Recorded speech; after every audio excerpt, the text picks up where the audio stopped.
E aí pessoal, tudo bem com vocês? Sejam bem-vindos a mais um vídeo e eu queria mostrar pra vocês uma coisa. Vocês estão vendo isso aqui?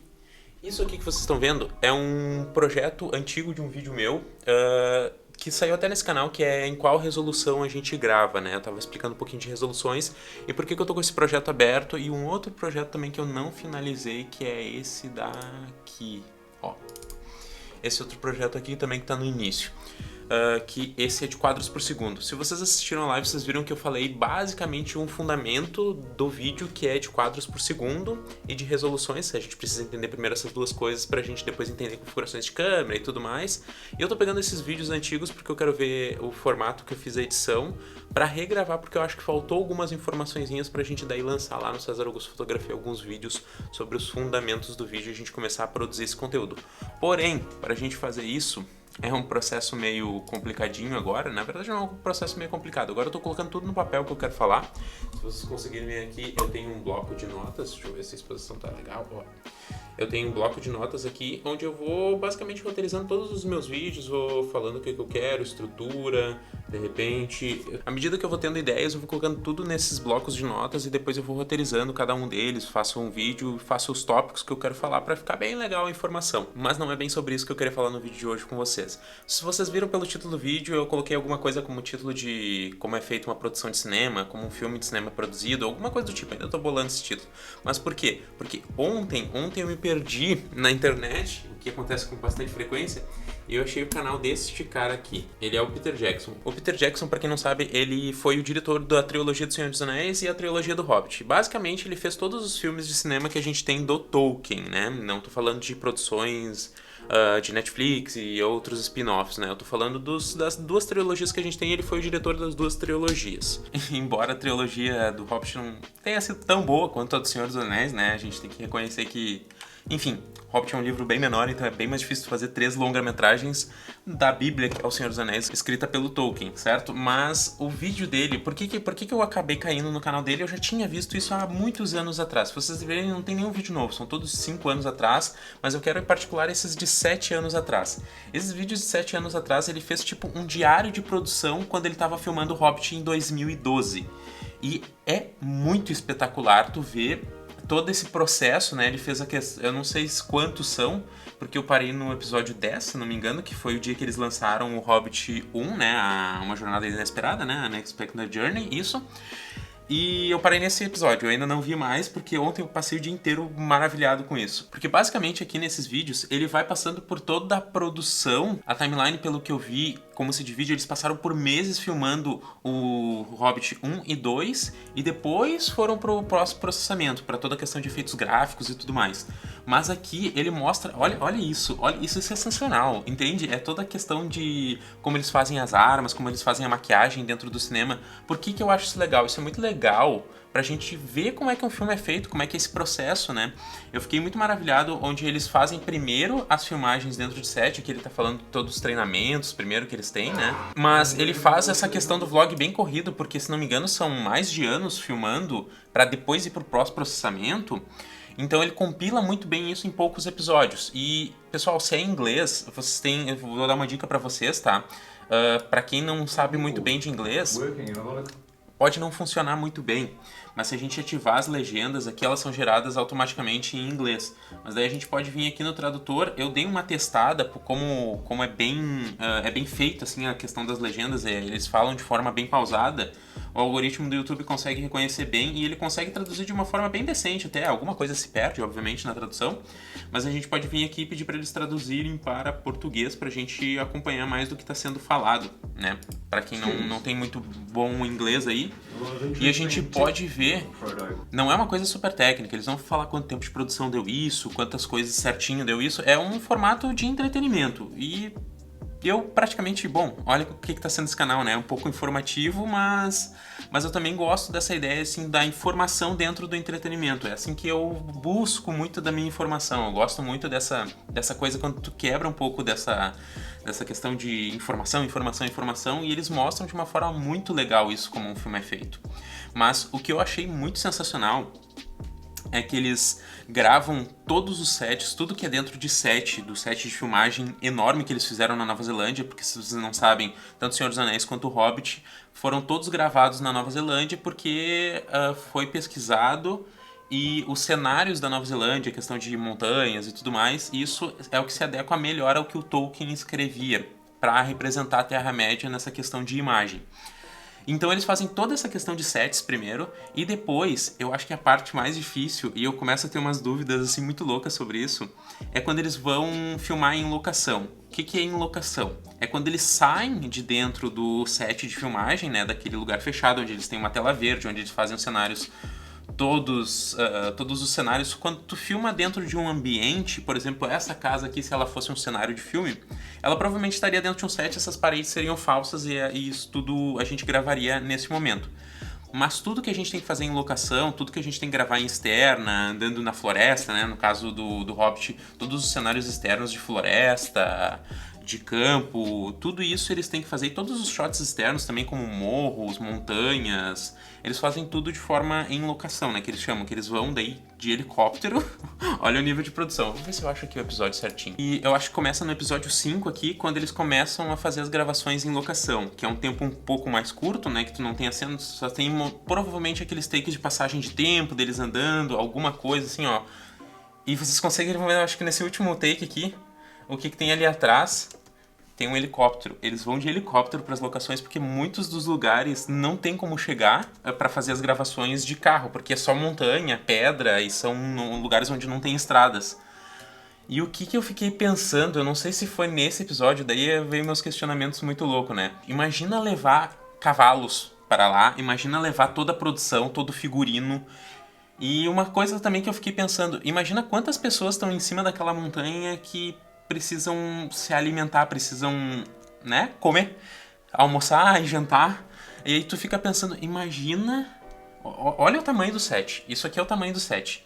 Imagina tu desmontar grande parte disso aqui, os trailers, isso aqui é a área dos... Essa parte aqui dos trailers é onde os atores ficam e os diretores, eles têm todos os trailers alocados. Todas essas partes em volta aqui normalmente são estúdios. Isso aqui é só para equipamentos, isso aqui são caminhões que ficam só com os equipamentos, tripé, aí a gente coloca produção a níveis estratosféricos. Mas esses pavilhões grandes aqui, eles são sets de filmagem.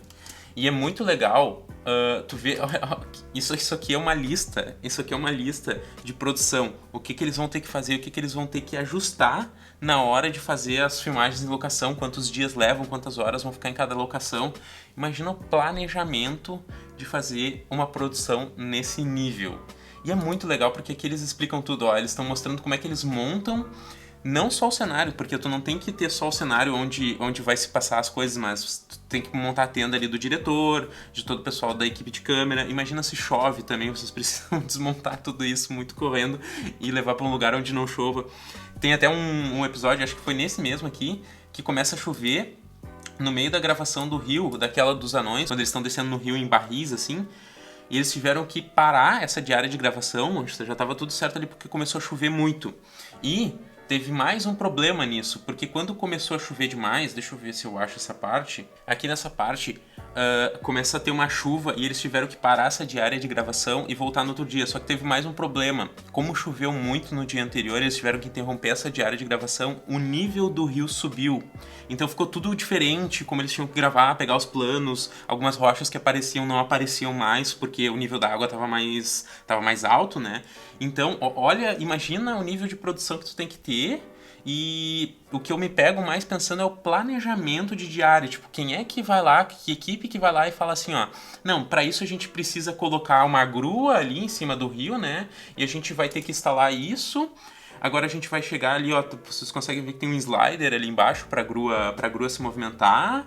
Que daí eles têm que passar aqui certinho, a câmera tem que estar num plástico, porque eles também mostram nesses diários de produção que câmeras eles usavam, como eles fizeram a tecnologia do 3D, que foi uma das primeiras tecnologias com 3D e a 48 frames. Esse filme ele não é gravado a 24 frames, é gravado a 48. E isso é muito, muito sensacional, assim, é muito legal. Eu gosto de ver muito essa questão dessas imagens, de como é feito todo o processo, porque eu sou um grande nerd, né? Como a gente falou na live, eu sou um baita de um nerd, adoro ver como é que é feito as coisas. E o que eu achei mais não diria espetacular, mas eu achei, tipo, meu Deus, imagina o nível de trabalho que essas pessoas não tiveram, que é quando isso termina, todas as gravações terminam e eles vão pro pós-produção, que eu acredito que esteja no episódio, que é no episódio 9, que é onde eles saem dessa coisa da gravação. As gravações, elas terminaram no filme, não existem mais gravações a serem feitas com os atores, eles são todos dispensados. E aí a gente começa a vir pra parte de pós-produção, efeitos especiais, 3D. E é muito legal essa passagem de tempo como ela é contada nesses diários aqui, que é tipo, quando eles terminam a gravação, existe tipo uma mega comemoração, uma festa, tipo, eles parabenizam todo mundo por ter feito parte do filme. É uma coisa muito emocionante e eu acho muito legal tu incorporar essa coisa que é basicamente um documentário sobre o filme, de como ele foi feito, mas com todo esse... Eu gosto quando se coloca toda essa parte mais emotiva dentro, e é muito legal de tu ver isso, como os atores e diretores se relacionam, como o pessoal em geral se relaciona dentro do set. O que eu acho mais incrível depois dessa parte de pós-produção é que daí a gente começa a ver essas pessoas com essas roupas aqui, né, que são que a gente chama ali pra rastrear esses pontos que tem no rosto dela pra fazer os bonecos em 3D. Então eles fazem essa gravação dentro de estúdio controlado, tudo lá na Nova Zelândia também. Só que o que eu achei mais curioso é que foram só 8 semanas de pós-produção do Hobbit. E eu fiquei meio, tipo... Cara, 8 semanas. Tudo bem, tem muitas pessoas. Se vocês verem, tipo, existem uma faculdade, existem 2 casas de produção, existem um monte de coisa, tudo trabalhando ao mesmo tempo. Eu não sei quantas pessoas tem no pós-processamento disso. Se é mais de 50, mais de 100 pessoas trabalhando só em efeitos visuais, só em iluminação. Eles fazem a barba, a questão da barba, eles mostram como é que eles fazem a questão da barba em CGI, né, que a gente chama de computação gráfica. E é muito legal isso, mas eu fico pensando assim, ó, tudo bem, eu nunca trabalhei numa produção dessas profissional, mas eu já edito os vídeos e eu demoro pra caramba quando é um vídeo bem elaborado, assim, eu levo tipo uma semana às vezes pra editar um vídeo inteiro de casamento, pensando em narrativa e tudo mais. E agora eu fico imaginando 8 semanas para fazer um filme inteiro do nível de detalhe que tem, de detalhe gráfico, e por mais que os cenários ajudem, tem coisas tipo o Goblin, tudo não é feito prático, a pessoa não coloca uma vestimenta para fazer um Goblin ou um Orc. Isso tudo tem que ser feito por computação gráfica, daí eu fico muito impressionado de como é feito isso em tão pouco tempo, às vezes, né? Mas é muito legal de tu ver todo o processo, e eu acho que vai até o 10º a questão do Hobbit 1. Porque os 2 filmes eles foram filmados juntos, mas foram lançados com um ano de diferença um do outro, né? E o 2 começa a partir do 11. Mas é muito legal que o último episódio ali, quando mostra o lançamento do 1, mostra a premiere lá na Nova Zelândia, em Wellington. É muito, muito legal. Tudo isso pra dizer pra vocês, se vocês gostam de cinema, é uma ótima forma de vocês se entreterem com isso e aprenderem mais sobre como é feito um filme, sobre a diferença entre um produtor, um diretor, pessoal que tá atrás das câmeras, atores, como é que é a dinâmica de um set, como é que um set funciona dentro de estúdio, em externa. Porque, claro, a gente faz muito disso aqui dentro do YouTube, claro, não no nível... Quem sou eu para falar no nível de produção de um filme? Mas a gente faz muito isso aqui dentro do YouTube de forma um pouco mais enxuta. Eu sei que eu posso fazer alguma coisa dentro de estúdio que vai ficar muito melhor que se a gente fizer em externa. Mas ao mesmo tempo eu também sei algumas coisas que eu posso fazer em externa para a gente trazer toda essa ideia para dentro da edição final, né? O que fica melhor eu fazer em externa e dentro de estúdio em um ambiente mais controlado. Então é isso, pessoal. Acho que eu falei demais já sobre a produção de filme, como o filme é feito. Assistam, é maravilhoso. Eu não vou me cansar, não sei quantas vezes eu falei pra vocês assistirem isso nesse vlog aqui. E eu vou continuar escrevendo os meus roteiros, a questão do lido, algumas aulas, algumas informações mais técnicas que eu quero passar pra vocês sobre vídeo lá dentro do canal do César. E aqui eu vou me reservar a falar mais ou menos sobre isso e falar mais um pouquinho, contar um pouquinho como é que tá sendo o meu dia e coisas que eu faço durante o dia. Inclusive, eu tô colocando essa câmera aqui, né? E eu peguei o iPad, aquele dia no primeiro dia que eu fiz, no primeiro vlog eu mostrei eu pegando o iPad lá no estúdio junto com esse powerhead aqui que eu tô utilizando, porque eu tô planejando em fazer uma aula de composições, daí eu consigo desenhar no iPad, separar, fazer regra dos terços e mostrar pra vocês certinho, de forma mais ilustrativa, e tudo pra bolar um set aqui de como é que eu vou gravar essas aulas pra vocês. Basicamente é isso que eu vou terminar de fazer aqui no meu dia, e é isso. Espero que vocês tenham gostado desse vlog, espero que eu tenha ajudado vocês com alguma coisa, pelo menos que seja com entretenimento, né? E é isso aí, pessoal. Até o nosso próximo vídeo.